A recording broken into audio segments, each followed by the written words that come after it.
Okay, okay. We are live. We are back. Let's not over a little bit of lovely drink I have. What's good, people? It's your boy Icarus Gray, and I am back with Gray Area Anime. And we're doing live streams, and we'll be doing live streams for foreseeable future because I love doing the live streams. We'll also have the regular podcast that you are used to coming back very, very soon as well. Just working on getting caught up on some different things, whether it's manga, anime episodes. There's a lot of spring anime that I need to catch up on, a lot of summer anime that are about to start that I'm going to like start with them. So yeah, we are back. There's a couple topics I wanted to discuss today. One being Go Go Loser Ranger season 2, which is kind of amped up the interest level that I've had in the anime. The first season was spectacular to me. This season has added so much information that I was like, okay, I think I either need to read or go and get some synopsis, breakdowns, plot breakdowns, character breakdowns, like Easter egg, the whole nine, from somewhere. Didn't really find anything currently. I'm thinking that's because, like, you have your people who are reading the manga, but like the wiki in terms of how far they've gone up, they've only gone up to like where we are in the episodes, the current episodes or whatever, right? So there's not a lot of information there. But I'm going to share my thoughts on that. We're also going to talk about the Apothecary Diaries, which are on Netflix, which I found really, really interesting, really, really intriguing. I think they're a lot of that's one of the coolest kind of like cozy animes I've watched in a while. And then I'm again going to talk about what I'm excited for in terms of the summer anime, because there are a lot of them. And I have a slight One Piece conversation towards the end, in terms of my catching up with it and all of that, right? So first, let's start with Go Go Loser Ranger season 2. It is basically the boys, but with the Power Rangers, and basically if the putties were essentially I don't want to. Well, I mean, if they were like slaves to like entertainment, in the sense that the putties are just there for like humans' entertainment, while the Power Rangers are the boys, and kind of like have a lot of nefarious things going on. That all haven't quite been revealed, but I have a big theory about that. But I'll get to that here in a little bit. But that's the general synopsis. So here in season 2, our main character, which is basically one of the putties or whatever, but one of the what do they call them? The fighters. They call them fighters or whatever. He's Fighter D, and he's our protagonist for the most part. But I feel like this is one of those. There's multiple protagonists, i.e., I think he's like the main proxy. We kind of go through the person he can shapeshift. That's another one of his powers. If you're not watching, but I guess I'm gonna treat this like you've seen it. I've given the kind of synopsis. Some of these parts will kind of be spoiler just because I'm trying to like work through the mechanics and the things that I'm seeing with the anime that have really interested me, and how that kind of plays out over the large scale of why I'm currently enjoying the show, but also trying to like predict where the show is going to go. Right. So in this season, he is under the he's gotten through the Dragon Keeper like trials kind of thing, to be one of the under or junior Dragon Keepers, right? So he's under the Green Keeper squad now because Blue Keeper was killed in the previous season, and now they're going after the Green Keeper. And so as we kind of expand into what's like going on and what's kind of like confused me and things of that nature, so it was kind of cut and dry in a certain way when he was going for the Blue Keeper, how they were kind of setting that up. the moral ambiguity that they place on all these characters that kind of keeps you interested, keeps you wondering what's going on. Um, Brings us on that roller coaster ride of basically what Dexter was for like the first 4 seasons, and what I mean by that in the correlation that I'm making is when you're able to get behind your protagonist's desires, even when they're a little bit sketchy because of the overall outcome, or someone's like, does, if you've done 10 million bad things, does one good deed kind of change that kind of thing is kind of what it feels like. So they execute that very well, keeping that balance. And it's very, very interesting to just kind of, you know, dive into, excuse me, that aspect of how they're presenting the different characters. So anyway, so the first particular interesting thing that I'm like dealing with trying to figure out, right? You know that each of the Rangers has done something nefarious, something that is not cool, that has a certain tinge or a certain level of just overall evil. And you're getting the sense now because the Red Ranger has this, I don't want to call it a Napoleon complex, but it's kind of like that controlling kind of thing. Absolute power corrupts absolutely. And we're in that phase with him where you're kind of seeing the kind of cracks in his exterior. The Homelander archetype at this point is what I would call it. Even though again there have been characters before Homelander, but I think it's the most like when you're setting up a character that has that mental crack of perfection that they want to show versus how they kind of act that out. Homelander is the guy, and Red Ranger gives off big Homelander energy. So you're in this place, I think, this season where you're kind of trying to figure out what are the things, that Greenkeeper did, that's gonna have Fighter D going after him, right? And he's the proxy to me for us as the viewer, right? You might not agree with everything that the Dragon Keepers are doing, but you have somewhere that you kind of agree with them. You might not agree with, just like siding with the bad guy, but you understand his motives. But you also understand that, like, as he's encountering people and finding friends or learning more about humans in this way, you also get his existential crisis of should I help or should I not help, right? So first season did a good job of kind of setting all these things up. You understood that the bad guys that were over the fighters were not good. They were not great in any shape, form, or fashion. And therefore you're now rooting for D. Like, you can't even fight for your monster people because they don't care about you either. You're trying to, bring about a new and better world in that sense. And so this season, they set us up with them immediately going after one of the boss monsters because that's what the Green Squadron does. They don't necessarily talk about this with all of the different squadrons that's what they're doing. But that's what the Green Squadron does. And you introduce this story plot of being like stuck at this school in a loop or whatever. So basically it's an illusion. These kids have kind of there's a lot of kids that have been abducted and they were just living, out in an infinite Tsukiyomi life, just caught in genjutsu and being happy about it, essentially. And there's a lot of different parts, but I'll focus on the parts that I'm currently like struggling with. So basically, they get out of that's the first linchpin or the first story plot of the season. They get out of that. You kind of see the Green Ranger there. You didn't realize he was there all the time, but you kind of probably had an inkling that he was. And again, nothing that's kind of like off kilter for him. And then D goes and follows him. And they set up this situation where they have a fight, right?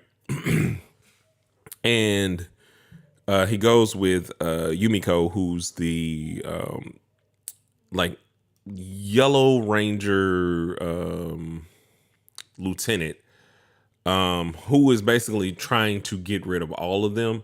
Um, because you can sense that I don't know what they did to her, but like she just ain't with it.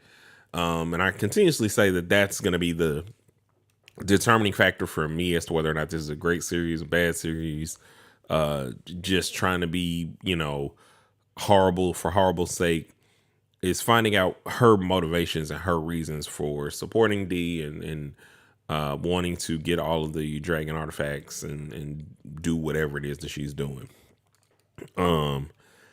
And so they get into this fight after they followed him home, and D has a moment of moral just complexity in the sense that he finds Chidori is the name of the Green Ranger.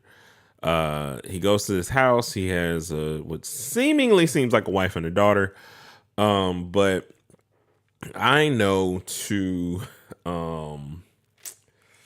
take things I think with a grain of salt in regards to that kind of thing, because they love red herrings in these type of animes, because they want to pull us in. They want us to be like, oh, why would you kill them? And or why would you kill him? He has a family kind of thing, right?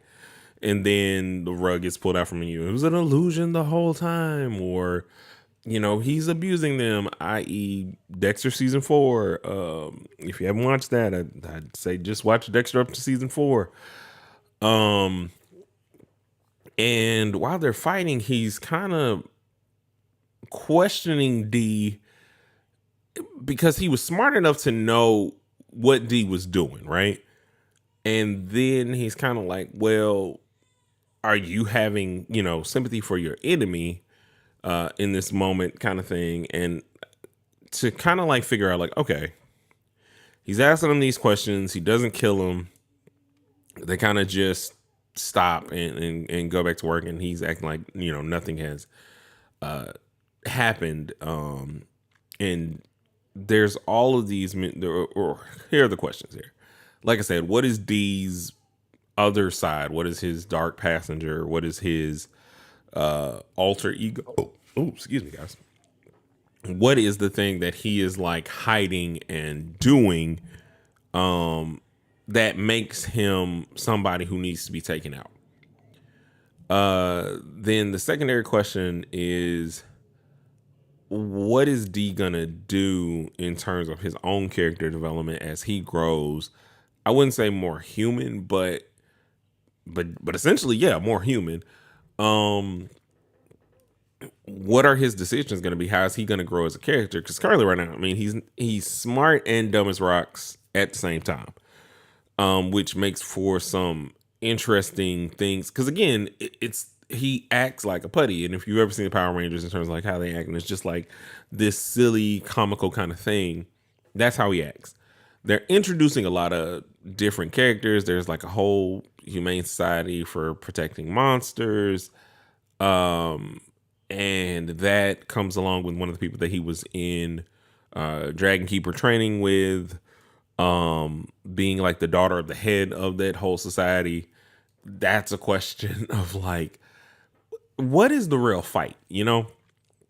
What event happened that created this world and its structure and its dynamics and everything that's going on? My big theory on that is I think it's just, one of those like the aliens are doing the Matrix type stuff and like siphoning energy from humans or something like that. And the happier they are, the better it seems. But at the same time, it's just like they're just harvesting and enslaving out humans or whatever the case may be. That's my like big roundabout theory. Is I think that some of these people are actually monsters and not like normal, because they can't be normal, and they can't. That's normally not how these anime or manga story beats really work. They work when you're going into these worlds with some big existential thing that kind of like warps your mind, and you're like watching Big O. Like I remember at the end of Big O being like, wait, what? Like this was like they did the Matrix in a certain way, just insane, like an insane level of how they set all that up, right? So that was one question I had. Then this latest episode, they basically start kind of revealing some things. So I can't remember. I think Yellow Ranger has a sister because she called her niece something, but I don't know if something like happened to her. She was fighting one of the people in the forest whose name I can't even remember. But anyway, long story less long. This person was on the Blue Ranger squad. Now they're on the Yellow Ranger squad because she got her transferred or whatever. Because for whatever reason, like the Yellow Rangers are like Mayuri. They are all Mayuri from Bleach, and scientists and doing whatever it is that they're doing, right? But you don't know what it is that they're doing. So she ends up bringing her around and kind of basically explaining that there's this kaiju that's going around eating people and destroying people or whatever, right? And so essentially, I don't know if the Dragon Keepers or the Yellow Keepers themselves created it to begin with. And they're clearly like doing experiments on people, real Dr. Kevorkian type stuff. And it's weird because it seems like they know that Yumiko is trying to get all the dragon artifacts and do whatever she's trying to do with them. And this is the point where I was like, okay, what's going on? D is, our lovable idiot in that way of he doesn't have a sense of the world or a sense of like why he's doing what he's doing. It's just, he's tired of being used for entertainment kind of thing, right? You have the bigger level of Yumiko and whatever she has going on that adds to like the depth of all these characters. And then you just kind of end up in this insane place or whatever, right? So I just have a lot of questions because the story, like I said, is one of those where I feel like I need to go back through, kind of rewatch, maybe read the manga, kind of like take down notes kind of thing and see all the different foreshadowing things that I probably missed or, how the lore of this world is set up because it's very pivotal and very intricate to like how they're setting up whatever their story is, right? But yeah, that's Go-Go Loser Ranger season 2, the parts that I'm kind of like wondering about and caught up on. I think there's 24 episodes or something this season. I'm not really sure, but whatever. Still interesting. Now let's go on to Apothecary Diaries. Let's talk about that. This anime is about basically this apothecary girl in a small village that gets kidnapped and basically sold to a palace. And starts out as a maid and then like does something that kind of allows her to be an apothecary again. I don't want to give it too much because I think that first episode is really, really good if you tend to watch it or go to watch it or whatever. But the thing that I find most interesting about it, or most appealing about it, I should say, is that it doesn't live in some sort of weird supernatural place. It is very house-esque in a certain way. And what I mean by that is it doesn't go like Full House. Like Full House is more so, you went to Bolivia, you stepped on a rock, it cut your foot at the exact angle and caused this 1-in-1 disease type thing. No, it's not like that. But it's very down to earth and grounded in actual medicine, actual things that are going on, people's stories and like how they kind of connect with each other, royal dynamics that don't feel stereotypical. There's depth of character in a lot of different people. They're kind of expanding that. Yes, and it is entirely and adorably cute. A shout out to my executive producer in the chat. But it's like, while also being funny, it's the quality of the comedy that's in this anime is really, really good. There's a lot of like low-lying jokes, metaphoric jokes. Their fan service is hilarious because it's not like fan service. It's like I said, down to earth, and it's just nuts in that way and fun, which I think I've wanted to have this conversation for a while, right? So we do have animes that have very good story depth. I just think they are far and few in between nowadays, whereas back in the day, because of what it to me took from the outside looking in to actually get an animated TV, or at least get an animated TV that people wanted to see, whether it be Cowboy Bebop, Trigun, Outlaw Star, Wolf's Rain, Gundam Wing. I don't know if I say Cowboy Bebop, but Cowboy Bebop, Samurai Champloo, all of these animes that have good stories, whether it's Neon Genesis Evangelion, Code Geass, Naruto to me has a good story. Contrary to popular belief, Bleach has a great story. Has his moments. Still my favorite anime. Where you had all these things that had like good story depth. I mean, you had your Dragon Ball Z's, which are the father in terms of how shonen things are made, but you still have Yu Yu Hakusho. You had your Sailor Moons. All of these animes that to me are Hunter. I don't know what Holla. Dave Chappelle fans. Where there was a good story depth.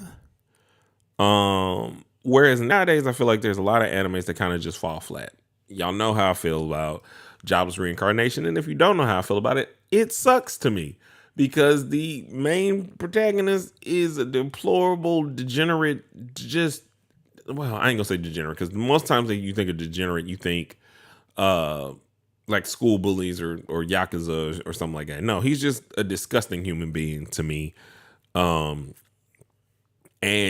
I have no appeal to care about anything that he's doing because this is just some fantasy fulfillment thing that he got going on, and I ain't cool with that. It ain't worth it to me. The world's greatest assassin got reincarnated as an aristocrat or whatever, and initially we really enjoyed the show until it got to a point where it was like, oh, there's nothing in you. There's nothing that you're trying to do. Everything is kind of like manipulation for you, and you as a character are not going to have any sort of growth. And yet we're supposed to somehow take this seriously, and you're trying to figure out what is going on because you're juxtaposing him against whoever the hero of the world is, but the goddess of that world wants him to take out that person. It kind of falls apart. And then you have things like My Dress Up Darling or Rent a Girlfriend season 4, which Rent a Girlfriend season 4, at least for a lot of people, is just harem trashy anime in a certain way. But I think there's so much depth in they take time with their characters to create the perfect picture of you of who they are. And the relationship, the rom-comedy of it, you follow along with it, It's the first like college age thing in terms of their ages that I've like been interested in and been like, oh, okay, cool. We're not like dealing with that 17, 15-year-old, 14 or 13-year-old kid that looks like they're 18, 19. You're actually dealing with college kids in college situations. And the connection of the rom-com, like it's literally like if a rom-com was given more time to kind of blossom into the different story beats and how those things matriculate over time, that will be Rent a Girlfriend season 4. And I like it for story beats and everything else. My Dress Up Darling, again, another one where I just love the slow build of a romance in anime when it's done right, when it's not just over the top fan service, over the top, like, just trying to play on sexuality in a way that does not allow for any sort of character growth. Why does this even matter? Because even when you're like a kid or a teenager or whatever, and you're going through all the different emotions, they're real to you. There are real things that are happening. There are real engagements. No matter how much you want to, you're being led by your hormones. There are real things that you're thinking about, right? And I think when we take time to kind of like address that, i.e., a rascal does not dream of Bunny Girl Senpai, which is most days probably my favorite anime of all time, but Bleach normally holds that spot. So you're able to have things that keep you interested. I will always love One Piece because I think that Oda, no matter how many arcs we have that people think are terrible, are still arcs that he thought about, to me, years ago.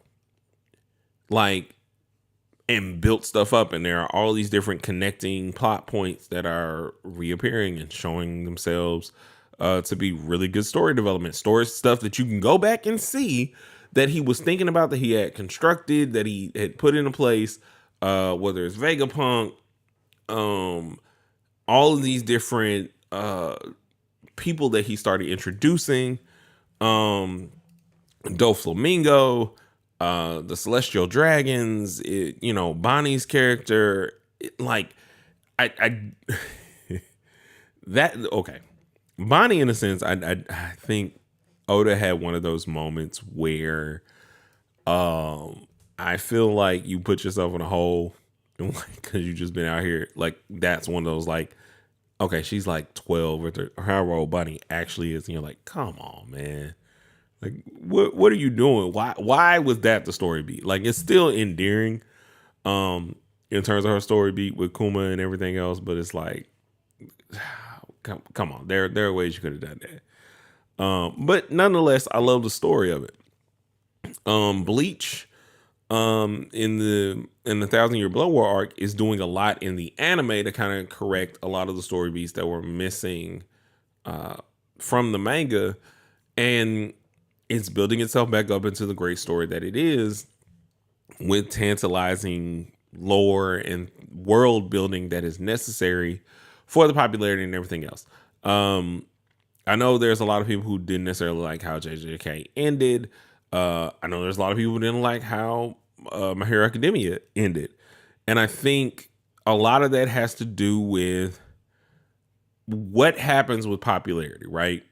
A lot of these mangakas are working with editors and working with the different popularity polls. They, majority of the time, are not really looking into, like, our engagement to them. Our engagement to them is probably more monetary than it is anything else. The needle doesn't move because we think this season should go like this or these characters should go like this. They are very, cut off in that sense in terms of like how the information goes to them. Merchandising and all this stuff that we think is like, well, this should show, you're buying all these numbers. Like, bro, that's just selling your shirts and it being kind of worldwide. And I think that it gets to a place to where these creators are just trying to please a lot of people at once, and therefore their story gets sacrificed. They have to close out an arc quicker than they would want to get to the next arc, or they have to build up, whatever it is they have to build up in terms of getting to the next arc or getting past whatever.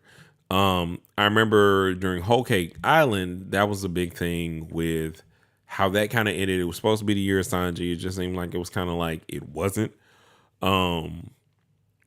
We didn't really set him up in the way that we thought that we were going to. And we were just ready to get to Wano. And Wano turned out to be really, really good. Egghead had his ups and downs in terms of how people are, and Elbath, I think, is currently like leaning more into the lore and kind of like is either kind of hot or cold with people.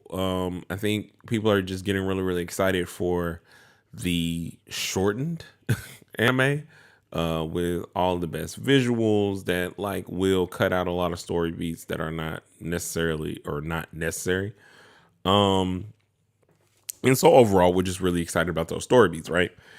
And lastly, because I think that makes sense. I think what I'm saying is to make sure I make a clear point, because sometimes I just be talking and getting caught up in my train of thought.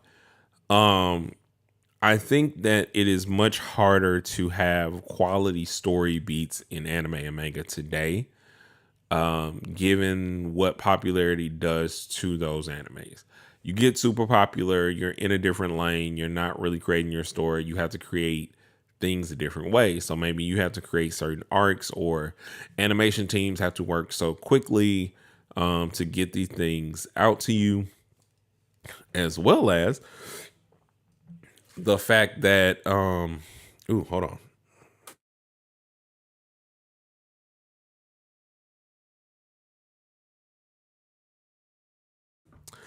As well as the fact that they are trying to capitalize on certain money aspects of these things, i.e., the fact that the rest of Demon Slayer is going to be movies, um, and not series. Um, you have what else? What else? What else? Dan Dan Dan. The first 4 episodes, I think, are going to be um going to theaters and everything else. And there's like a different landscape that animes and stuff are now existing to. No, gone are the days where you would get like 5 years of isolation on your in Japan to run the anime, finish the anime, and then we get it 5 years after the fact, right? Everything is simultaneous. And that lends itself to, I think, worse stories and different avenues that people have to do things from. And last but not least, I think, well, no, I did say I was going to speak on One Piece, and that was my piece on One Piece. Is just, I think, given where it's going, I do think that Oda is leading up to its eventual end. I think that it will be a much slower burn than what we were originally anticipating, because of the success of the Netflix show. Also because of the success of or the not success, but the coming out of the shortened anime, with better graphics, visuals, the whole nine.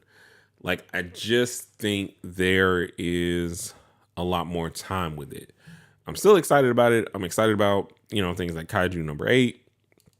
Ready to see kind of like where that manga takes us.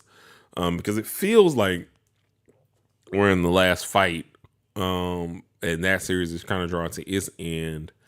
And there's so many different things, anime wise, that I think I'm really, really excited for. But anyway, that, my guys, is the show for today. You may catch me tomorrow, but it'll probably be at a different time. I'm trying to stream at least every day to get back into the flow of things, B, figure out a schedule I think that works best for me, and also just be able to give you guys great content. The channel in earnest will be coming back probably in the next week or so. And I'll be making, the same kind of content I was, whether it's Teach Me Senpai, the podcast will be coming back, me and Prima D will be coming back, and recording some content, probably with the sound of a young baby in the background, if our sweet love isn't asleep. If she's asleep, we're just gonna record and get it done. But sometimes you gotta just do what you gotta do as a parent, and just make sure you can still kind of succeed.